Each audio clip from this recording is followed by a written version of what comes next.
everyone? We are continuing our stream with the Amateur Invitational Tournament. We've got ourselves Poro Snacks, the happy victors of the last game, taking down the Tortugas, who originally were the number one coming out so far out of the group stage in Group D, as they were 2-0, knocking them down a peg, making them sit at a nice 2-1 as they are tied now in those groups, as they are facing off against the cruwu, and we've got ourselves a pro draft going. However, I am joined by Frico. Frico, how are you doing tonight? Oh, fantastic, especially after watching that very close, very tense game between Poro Snacks and Triton, I believe it was. Yeah, that's the Tortugas. The Tortugas. Yes, and it was a close game on a knife's edge for most of it, ending up in a base race, which is something that you don't often see. And incredibly strong. Now, right now on the screen, you can see the pro draft that they are doing. Again, if there's an error, I will let you know, because sometimes pro draft is not the most reliable of options. And you can see immediately from the side of Uwu Crew, kind of checking in with that last game, saying we got to take the gangplank away. And again, the bottom lane supportive role bans. Obviously, Mana, a very strong player, as he continues to draw these bans in the beginning ban phase. I think... Do you have the pro draft? Real quick, I want to check that. I do. Good. All right, go ahead. So far, we see Nautilus, Morgana, and Gangplank being banned out by Uwu Cruwu. That's met on the other side by Poro Snacks with Alawi, Thresh, and Vayne not going to be allowed in this game. I think if I were Uwu Cruwu going into this game, I would have looked at the Rek'Sai and went, that's their main initiator. I think I'd bench that Rek'Sai and get that out of the way. Or excuse me, that was on the Tortugas. No, that was Poro's. No, it was the Gangplank. Yeah, they had the Rek'Sai that were doing the work. In the early game, Rek'Sai continuing to gank that bottom lane led to a lot of advantages, though even though it was available to be picked, Poro Snacks decided instead to go with the Nidalee, something that is never seen. I get Nidalees on stream on occasion as troll picks. This is not something you pick up when you're fighting in a tournament, but Poro Snacks say, we apparently see some advantages that we can take with it, so let's go ahead and grab it. They're going to pair their bottom lane Jinx with the Tahm Kench as they're continuing to stay focused on that bottom side of the map, and now they're banning away those AP mid laners, Nico, Annie, and the side of Uwu Crew have the same idea, taking away the Lux and the LeBlanc, so we got some mid lane pools pinched pretty hard. Now, I'm going to point this out. I've seen a lot of Nidalee being played top lately. Going back to the days of Hotshot GG, I guess. Well, it seems to be viable right now. I don't know why, but I've been seeing Nidalee top for some reason. But, again, I don't have enough knowledge of the players and what they like to play. I tend to agree with you with the Nidalee being a little bit of a reach for a pick. But we also see Poro Snacks grabbing themselves in the second pick phase the Braum, which means that Braum has to be going with the Jinx in the bottom lane, which makes me think that it might be a Tahm Kench on the top side of the map, still with that Nidalee potentially in the jungle. However, these are some big question marks coming out from us. I've not gotten any information that this is a pro draft error. So far, things seem to be pretty well locked in. And very curious about that Tahm Kench pick, potentially for that top lane as Syndra. The last one locked in. They've got themselves an AP carry to try to deal with the Orianna, the Uwu Crew locked in with that Rakan. So we should be shortly into the actual picks and bans. But oh my gosh, we have some stuff to talk about. We didn't even get through the first pick phase by Uwu Crew, the Malphite, Ezreal, and Jarvan. Where would you like to start, Frico? Well, let's start with what we do know, and that's the Uwu Cruwu side of things. It's Malphite top, Jarvan in the jungle, Orianna mid, Rakan Ezreal in the bot lane. Fairly straightforward. You have your tanks in the Malphite and mostly Jarvan. Orianna going to give you some shields, and it looks like really Ezreal's going to be leaned on to do a lot of the damage from the Uwu cruwu side of things. Well, and that's one of the issues when you've got an Ezreal to lean on, is the fact that you've got to wait until he's got at least a 2-item power spike, because he can be slow to really get going in the game. He relies a lot on his team to work around him. Yeah, he's got some flexibility in being able to jump out, but you don't want a disengaging Ezreal. You want him to continue to stay in that fight, be mixing up those auto attacks with those spells, and when you're relying solely on that Ezreal to carry you through that mid portion of the game, besides the Orianna, you got to give yourself a composition that can bring that CC, bring the peel and the tank. And with Rakan, Jarvan, and Malphite, it's a little bit of a bouncy house going through that composition. They can layer those knockups one on top of the other. Malphite ultimate into Orianna Shockwave would be absolutely devastating. But just as you're saying with the Ezreal, they're relying so hard on being able to actually get one of these wombo combo fights. And I don't know they're going to get that from Poro Snaccs. Well, we will definitely see. What we do know is the Jinx is going to be up against that Ezreal in the bot lane. He could be technically the Tahm Kench or the Braum, but I think we both agree it's fairly safe that it'll be the Braum pairing with the Jinx in the bot lane. It'll be interesting to see where the Nidalee and Tahm Kench go. Yeah, you can actually see on your screen Tahm Kench was locked in for the top, and Nidalee in the jungle, which I'm sure you were about to say, and I cut you off for. Sorry about that. Oh, that's all right. You know, once I get going and try to say something, I want to try to sneak it in as quick as I can, but the picks did get locked in while I was trying to finish the thought. So that it does shed a little light on things. We're going to have a Tahm Kench against a Malphite in the top lane. So the Tahm Kench, let's discuss that for just a second, because a friend of mine actually has played it on stream quite a few times here on XLNC. Mostly when you're playing a Tahm Kench solo lane, you're looking to be able to stack up the AD damage. You want to be able to get those 3 hits with that Tongue Lash for the passive. You can consume the enemy champion, or you can just stack the damage and then look to spit out a minion at them and continue to harass them away. And the nice thing about a Malphite is that he's melee range, and even though Tahm Kench is theoretically speaking melee, his abilities and that melee auto attack with this tongue just general is a little bit of a distance range. So you're expecting to see some poke coming out of Malphite's Q, as well as some minion consumption and tongue lashes from the Tahm Kench. And we'll see which one actually ends up with a lead pre-6, because post-6, it's all Malphite all day. Tahm Kench's ult, he goes to a different lane, or brings someone to his own lane, coming back to that.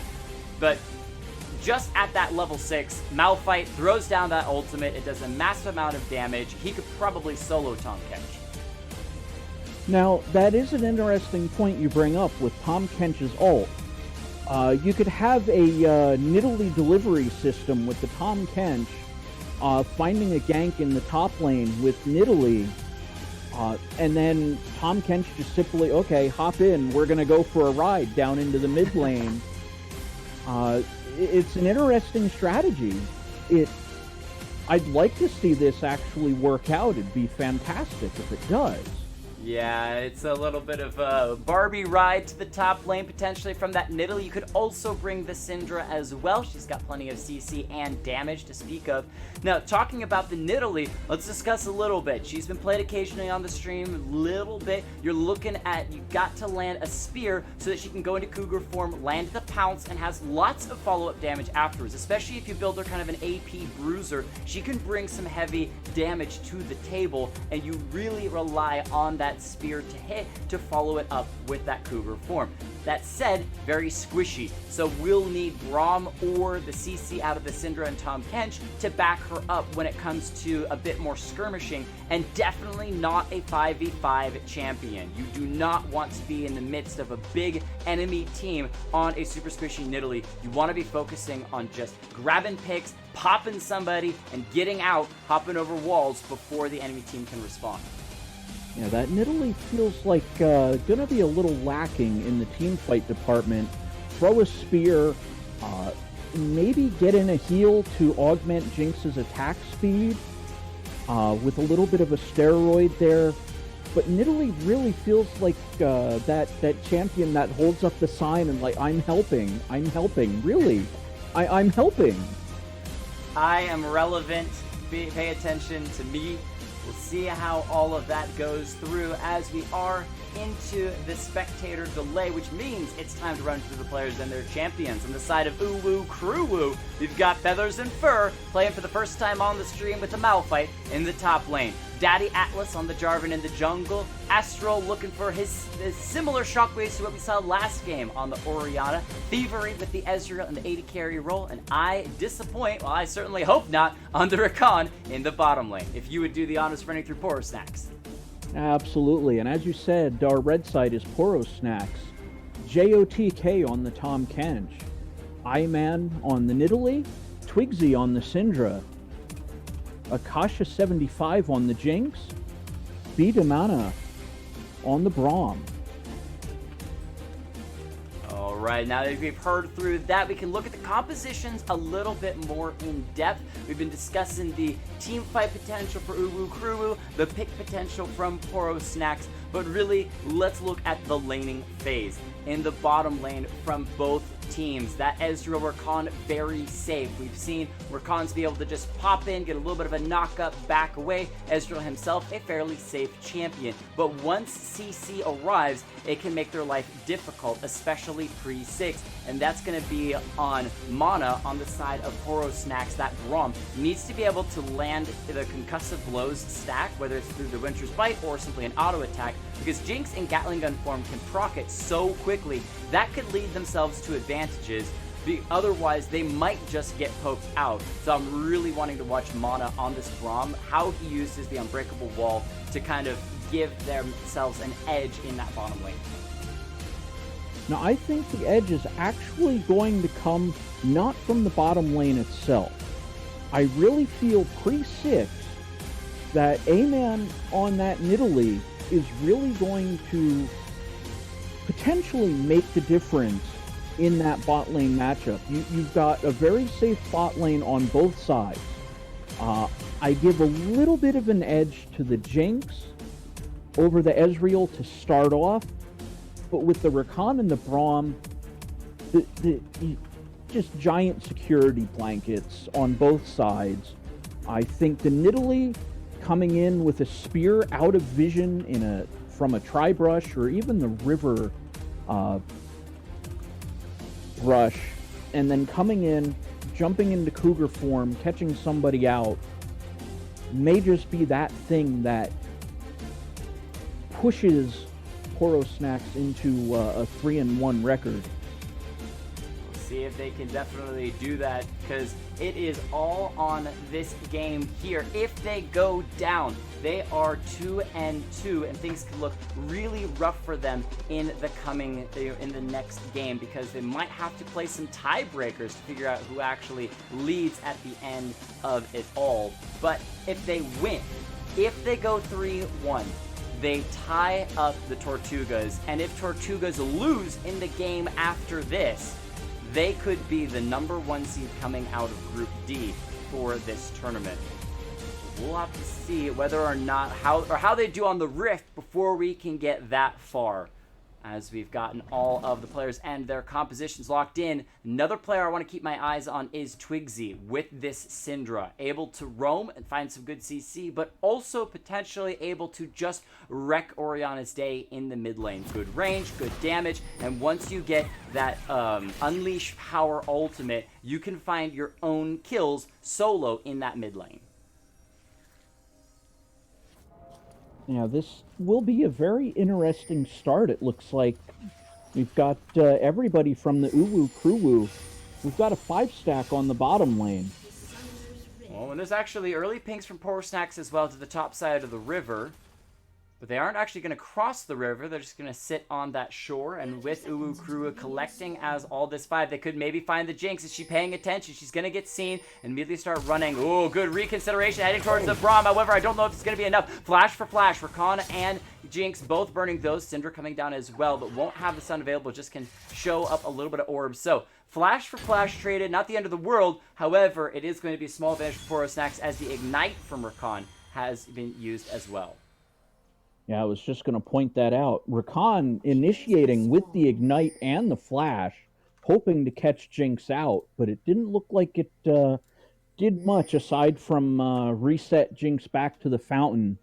Plenty of time to help the leash, and it looks like we're getting a little bit of parity back into the game as we have everybody running back to their respective corners, as it were.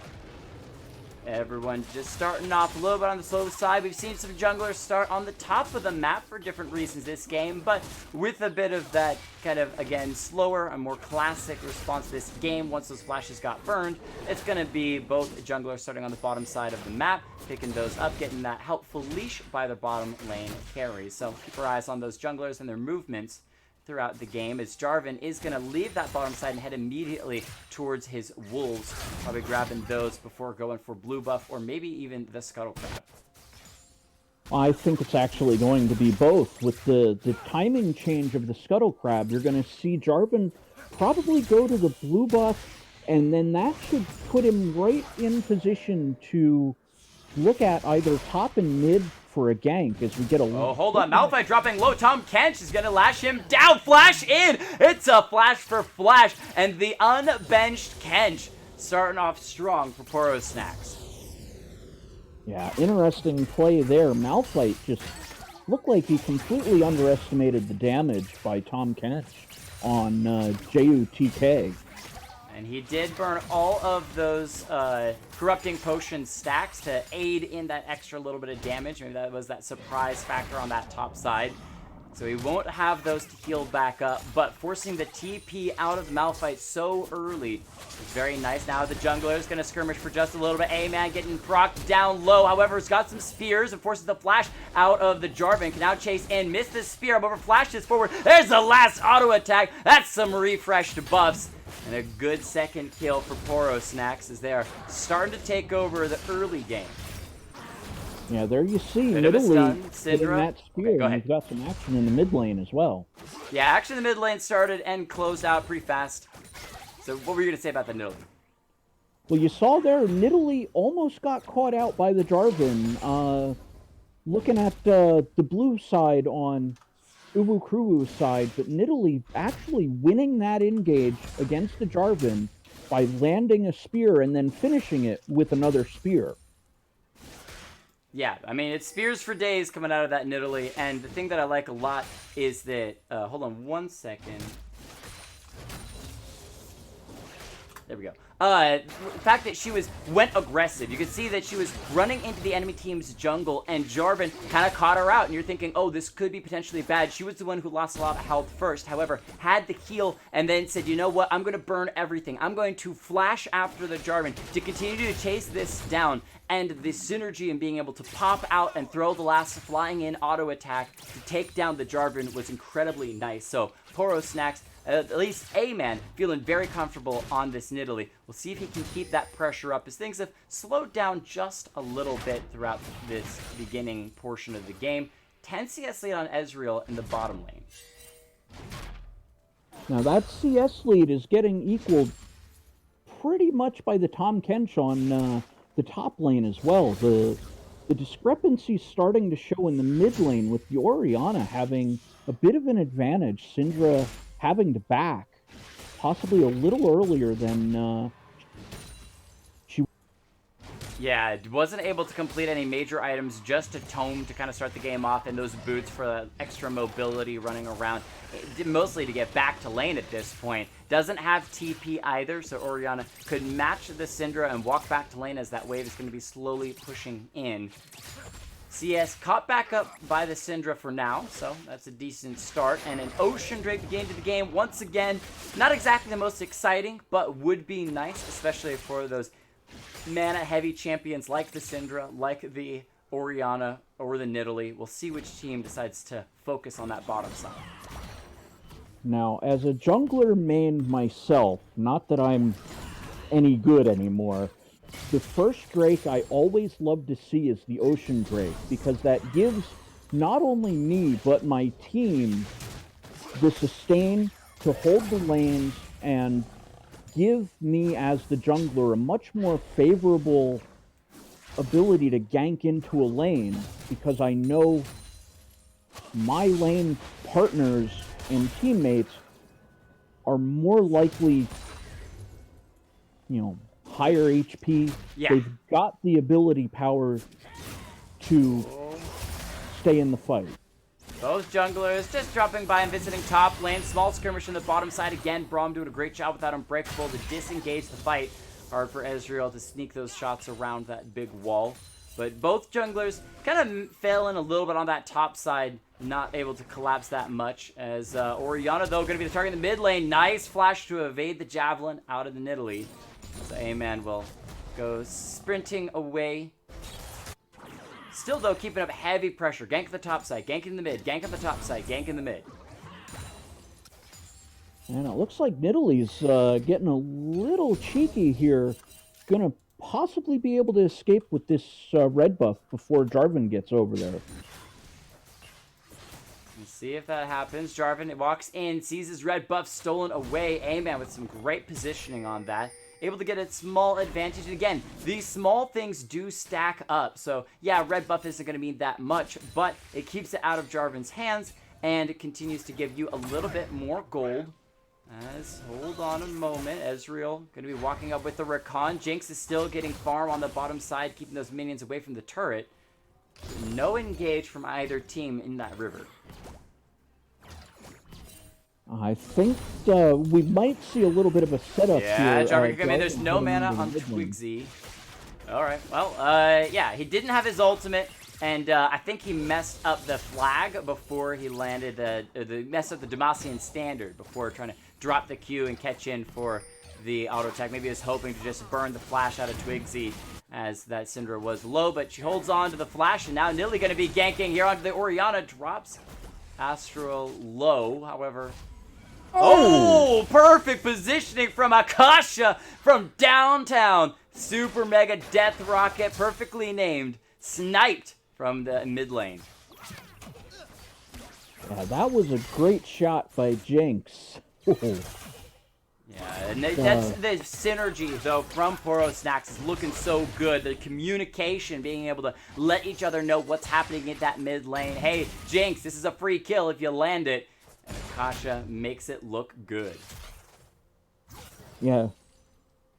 Orianna was in vision. It looked like the creeps around the tower were giving Jinx the ability to land that Mega Death Rocket. So with CS in this mid and bottom lane, small advantage for cruwu. You can see 73 on each of them to the 58 and 57 of Poro Snacks. Those kind of carry positions, doing well, getting those farm, which will translate to those items. However, we're still on some just mid-tier items at this point, as stun from Syndra is going to land, is level 7, so it does have that ultimate. It's level 8 Orianna. It doesn't seem to mind that much, taking a bit of damage, continuing to shove these waves underneath that turret. J4, level 6, coming to the box side. Looking for the engage, finds the slow. It's the ultimate from Malphite, straight into the Cataclysm from J4. However, the Grey Health is going to keep Tahm Kench alive, and Italy comes in. Tahm Kench is spitting the Malphite into the face of Jarvan. A-Man finishes off the kill on the J4 as well. And Poro Snacks with the disrespectful play on that top side. Tahm Kench is like, hey, have your teammate, and you go down because of it. Wow, Tahm Kench showing great resiliency there. Going into the Grey Health, taking a plate as well in the top lane. Asserting a good level of dominance here against the Malphite. Up 2 kills and about 20 CS as well. Some good stuff there. 2-0 and 1. Nidalee 2-0 and 2. So you can get a feel for where these teams are finding those small beginning game advantages. But again, I still got to talk about that 10 CS to 20 CS lead for the mid lane and bottom lane ADC roles of cruwu. While it doesn't look like much at the moment, as they scale those items up, complete those first items, they should be able to find more advantages for the side of cruwu. I also want to see how Rakan builds. Is he going to go the Moby's boot super early? Or is he just... No, okay, so he's just focusing on the sustain right now. Oh, it looks like Malphite pushed a little too far forward, Abyssal Voyage from Tom Kench back into the lane to scare Malphite away. All right, well, with that 5-kill lead for Poro Snacks at the moment, they've got themselves about a 2,500 gold lead as well. Pretty amazing stuff. Thank you so much for that follow. For those of you that are tuning in here, while you were waiting for EGN, Everlife Gaming Network, to come back up after a bit of a pause, they are back live. So if you are watching the A and B groups bracket, you can now go and check them out over there. But that is, the intermission has been completed. The games will go on as JUTK. And that top side is doing an amazing job. So amazing, he's got himself a 150 gold bounty as well, which feels good. Yeah, 450 on the shutdown, including the 300 for the kill gold. Between Tom Kench and Nidalee, we're starting to see that top jungle assert their dominance on this game. Malphite going to continue to step forward in the bottom lane. There was a possibility of a play, but Braum not able to do that much. He's got himself, again, that kind of thrift store of items. Ezreal did complete that mana mune, so has that small edge over the Jinx. He's still sitting on only that BF sword, but again, Ezreal really has to complete that mana mune item before his damage truly starts to spike, and still would like a second item as well. Yeah, that's the red buff again. Go ahead. No, I was just gonna say that. Hold on, wait. Nidalee actually was successful stealing the red buff away. I thought she might have go down. Super Mega Death Rocket gonna miss with the True Shot Barrage from Ezreal's good. Syndra picks up the Recon. J4's already gone down. She fails to flash over the wall. Orianna seeing what she can do. The barrier from Syndra keeping her alive at the moment as Mana comes in, trying to defend the teammates, walking all the way around. But Jinx is coming to the backside of the Orianna. The Q from Braum misses. The spear will miss as well. And Orianna sidestepping so much damage. Might be able to make it back to the turret. In the meantime, the top side, JUTK getting a little bit of damage onto the Malphite, dropping him low, looking for the kill. Can't get it because he's underneath the turret. Spear from Nidalee drops Orianna. Cougar form might be called by the Nidalee instead. They're focusing on this mid lane turret, dropping those plates down. Bit by bit, Ezra taking another shot. Hold on, the Syndra snare. The zap is going to be sidestepped. And I like the pullback from Poro. They said, you know what, we could go in for these kills. We could try to make the crazy plays. Instead, we're going to be focusing on the more crucial free gold of this mid lane turret, dropping it low. Yeah, the top turret almost about halfway down. JOTK just getting left to his own devices up there with a big minion wave.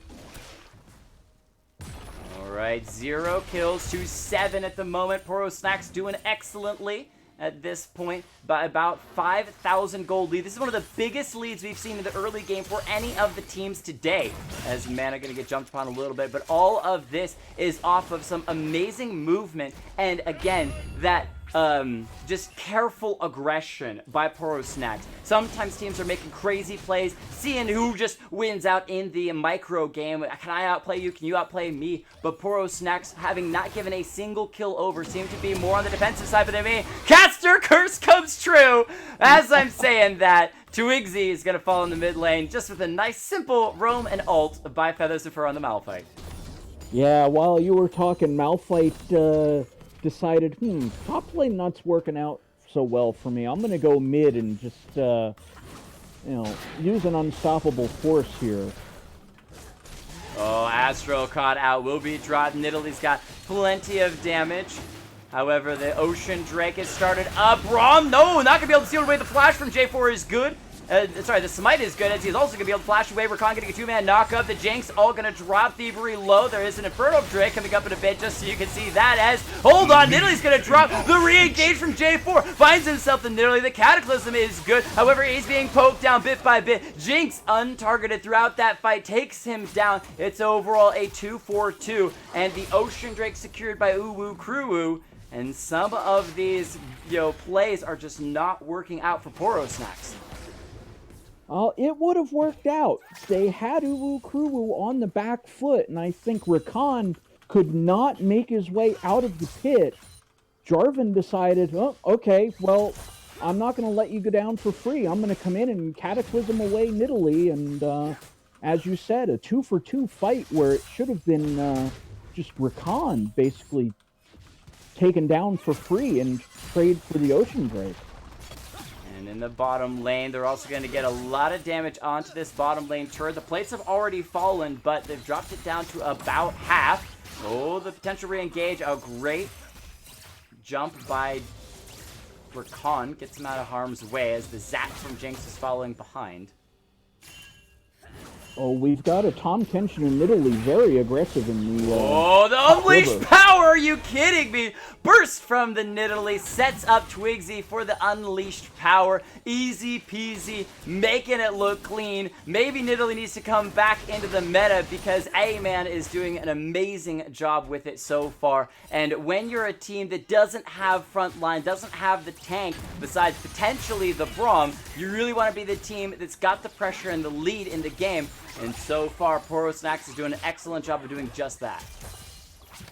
Yeah, that all was set up a little bit earlier by Tom Kench getting into the topside jungle, getting a control board in the middle of the river, but you can see on the map as well that red ward right underneath the blue buff, and that's what spotted Syndra and Jarvan out and got... or excuse me, Orianna and Jarvan. Orianna getting picked off because of it. And going down again, 0-3. It's been a rough game so far from Astral. No shockwaves, at least that we've seen on the camera, as the Syndra potentially coming down here for a gank on the bottom side. Braum flashing forward, gonna find the knock-up onto Rakan. However, he's super squishy. He will be dropped. Unleashed power called by Syndra. Might have been a touch of overkill. I was concerned for a moment because Rakan has such high mobility. He had quickness, he had flash, but when you're CC'd for a good 6 seconds straight, there's nothing you can do to escape that.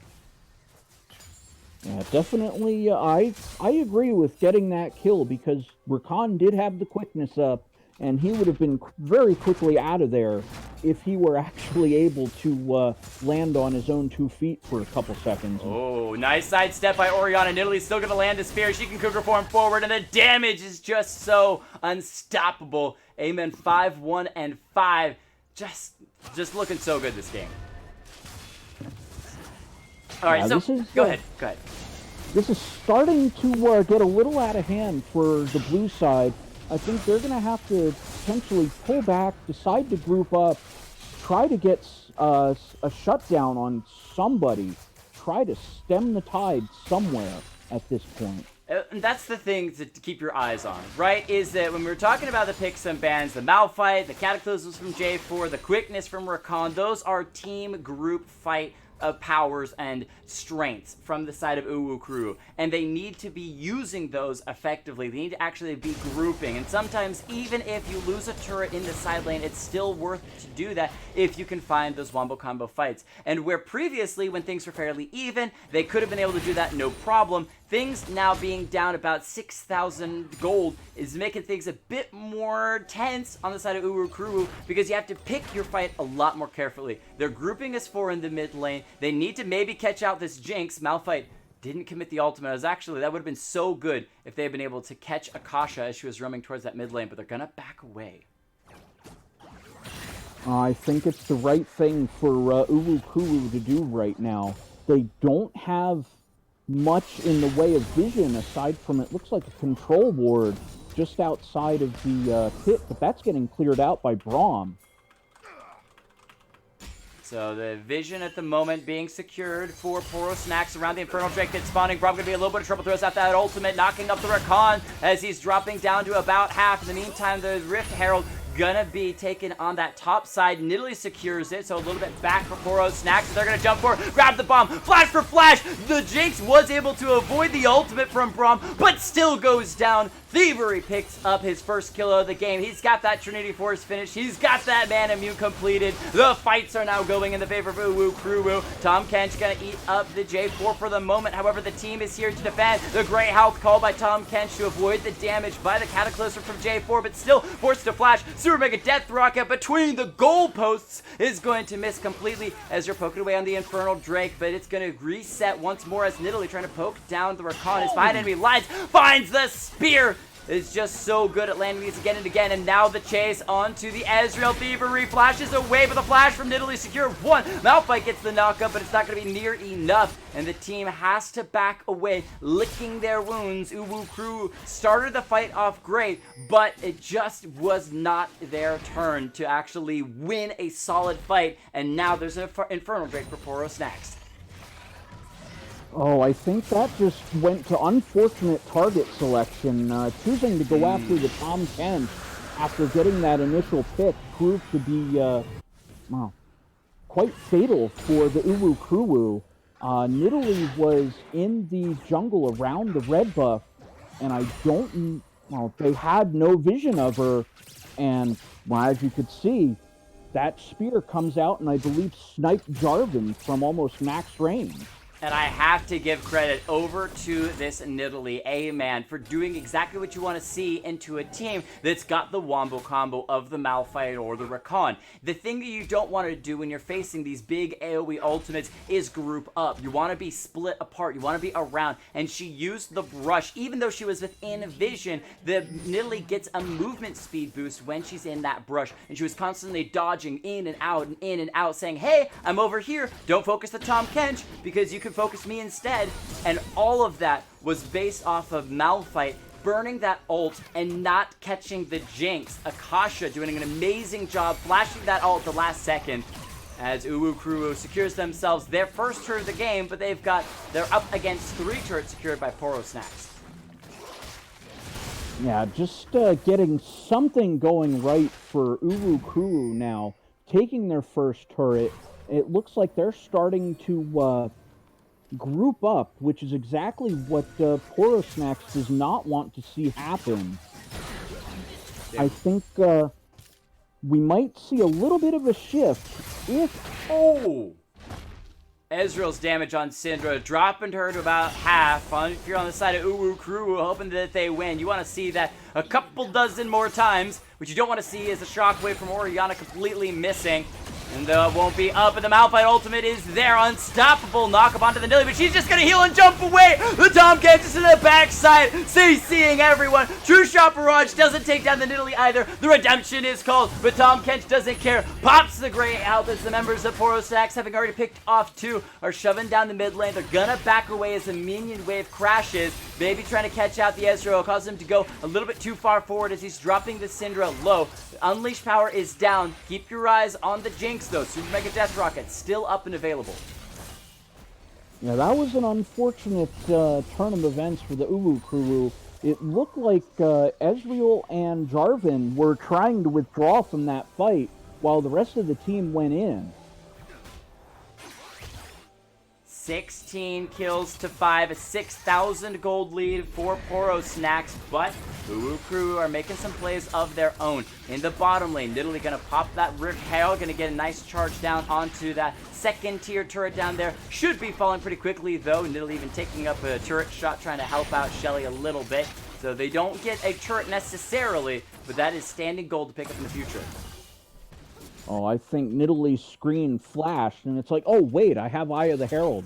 I should use it now. They took that very late in the game. It was roughly a little after 19 and a half minutes, and I believe the Eye of the Herald lasts for 4. So that puts us right about at the end of the Eye's expiration. There we go. So they used it, got a little bit off of it, and maybe have that setup domino effect for the bottom lane later. Baron is up and available, has been up for a little bit. Both teams kind of roaming towards that. Scoreboards are hidden. Taiho, are you sure? Let me double check that. I'm not seeing scoreboards hidden. They seem to be pretty good on my end. If someone else can double check that as well, let me know whether or not the scoreboards are actually hidden. I'll be sure and graphically fix that. As cruwu was trying to fight for some vision around the Baron. If we check real quick, as they got a little bit of back, so you can see double wards from Poro Snacks cleared, or at least being blocked by that control ward from cruwu. But there is this one on the outside of the pit that kind of just gives Poro Snacks a little bit more safety when it comes to that Baron trying to be snuck away. Yeah, starting to see a lot more control wards showing up in the cruwu inventory. We've seen a lot of control wards being placed so far by the red side, Poro Snacks. Yeah, Rakan's got 2 sitting in his inventory, 45 on his vision score, but similar stats from the Braum on the side of Poro Snacks as you were just talking about. 47 there, Nidalee gonna go over the wall, almost burst down the Rakan, and should land another spear. The Super Mega Death Rocket will be enough. A spear of a different caliber. That is Jinx picking up her 4th kill of the game. No deaths on Akasha so far. They've been playing a pretty good game. Minor mistake here and a minor mistake there. Overall, they have just been taken over. Tahm Kench to the bottom side finds himself that turret that was left standing earlier. Ward sees the Orianna kind of sitting by herself, and it's on to the next Drake, a Mountain Drake.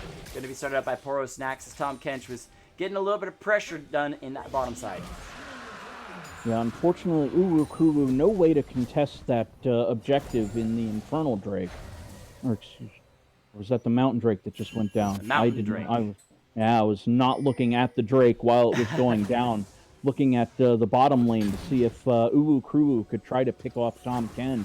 Well, that doesn't look like the problem for the side of cruwu, right? They're playing so incredibly passively. Malphite ult is up, J4 ult is up, Orianna Shockwave is up, but they're not doing anything with it. Now they're trying to make the call. The Cataclysm from J4 only ends in his death. The Malphite and the Shockwave, I asked for it. They have responded. The quickness from Rakan holding Jinx in place for the moment. Malphite able to throw out the last Q to take down the Tahm Kench. In the meantime, Ezreal was sectioned off by Nidalee, chased down. She's going to chase in another Rakan as well. So they finally find the fight and get 2 in response, but they lose 3 because they delayed so long. The power from this Nidalee and Jinx just not being focused in that fight meant still a victory for Poro Snacks, as they also will secure the 2nd tier turret in the mid lane. Astral goes golden only to try to dodge around the hold on, it actually gets out. Alright, I'm surprised. Impressive step around from those flaming chompers out of the Jinx, and then dodges out the Super Mega Death Rocket in close range. Good stuff there from the Orianna, but still just so little so late. Yeah, we got a small glimpse there of the cruwu and the potential, if this game were not a 10,000, almost 11,000 gold difference at this point, what we could see with the potential for that massive team fight coming through, Tahm Kench getting shut down finally. Yeah, that gold going over to Malphite. He was able to grab that as the Tahm Kench, well, very unbenched, was chased down by that Q. 3, 1, and 4. 9, 1, and 8 on this Nidalee. You have to feel like the next time Poro Snacks, if they make it into the quarterfinals, which will be played tomorrow, if they can, you got to ban this Nidalee away from A-Man, who's just made it look so incredibly clean. Some potential movement from cruwu around this Baron. Literally just making sure there's no vision on it. Well, cruwu needs to get some vision down, even in their own jungle, before they can even consider trying to get vision down by the Baron. It would be a very unsafe trek to that Baron pit. Well, the Baron Pit adds a couple of wards towards it, at least, from the side of cruwu. And one of the things, you look at that gold difference between the two teams, it's 11,000 at this point. In a little bit of trouble. They may be making that face, but not on the happy side. More like scrunching up your face, going, how do we get back into this game, considering they're so far down? One of the best things about it, though, they have not lost an inhibitor yet. So they can still make moves outside of the base. They don't have to worry about super minions pushing into their base. Now they're moving forward, trying to, again, get that vision around the Baron, the trail of control wards to give them a little bit of safety. They might try to catch somebody out as Malphite's ultimate is up and available. They're not seen just yet. Well, it looks like 3 of them are in the bush. There is a Farsight Alteration ward, as well as another ward placed down that the control wards don't seem to be able to see, and that's why Braum was able to try to snipe at the Rakan in the river. Yeah, that ward, I actually missed it. It would be placed earlier. Just a normal ward sitting here. The positioning on that was just incredible. Caught sight of everyone walking through. Talk about being seen with no clue that it was there. And that far sight where you're saying in the pixel brush kind of gave them eyes on, well, they obviously didn't walk any further into the river, so they must be hiding in that brush. Amazing positioning by the warder, whoever did that, which I actually want to check real quick. It was Braum. All right, so Mana can ward. Let's just take a quick little clap for Mana, because that ward is actually incredible. I need to use that in my own games. Tahm Kench initiation, going to be going in. Might be solo. No, he's brought himself the Nidalee as well, forcing out the Malphite ultimate back towards the base. The spear gets around the minions. Amen's found the kill. Beautiful stuff. And now Tahm Kench has tracked down the Orianna. Astral flashing away. Avoids the Super Mega Death Rocket, but still on the run. The rest of the team quick to collapse. Astral may get out alive, or just be the distraction for Poro Snacks to try to get a little bit of a chase. Well, I think Poro Snacks are headed in the right direction, but here, I think we're going to start to see the pings come down. This should be Baron time pretty soon. Oh, true shot barrage from the Ezreal. Not going to do that much, but he's finally found a little damage. What are you doing? He actually jumps underneath into the Cataclysm and survives. Are you kidding me? No, excuse me. He did not survive. What am I doing? Looking at the wrong health bars there. He jumps into the Cataclysm of Jarvan to his own death, bringing himself melee range into a Nidalee and Jinx with the wipe that Poro Snacks just did. Malphite the only one up. True tried to defend the Nexus turrets. They lost everything earlier, and now with that inhibitor going down, the Malphite stunned up as well. That's going to be the Nexus 2, or turret 2 falling. The Nexus itself going in favor of Poro Snacks, as they have absolutely decimated this game, and it makes you wonder how they went down in game. Hold on a second. Poro Snacks is 2-1, their score line, so they're going to go to 3-1. Okay, I yeah, believe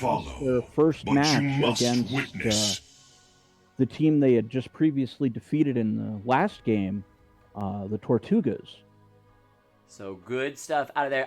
They were, no, I still think I've got the number wrong. I still think I got Poro Snacks numbers wrong. They might be have been 2-2 this game, and now be 3-2. But either way, we're not going to worry about that. We're going to talk about the post game for this game in particular. The Wombo combo attempt out of cruwu did not work, even though they finally found the miracle play that you just want onto 4 members. The J4 ult into Malphite ult into Orianna ult into True Shot Barrage from Ezreal. It was just so late. Look at the items. Most of the members from cruwu sitting on 1.5 to 2 items. Look at Poro Snacks. They're almost max build. Their inventories are bursting with items. So stats alone, not just that, the levels as well. Poro Snacks just had full control over that game.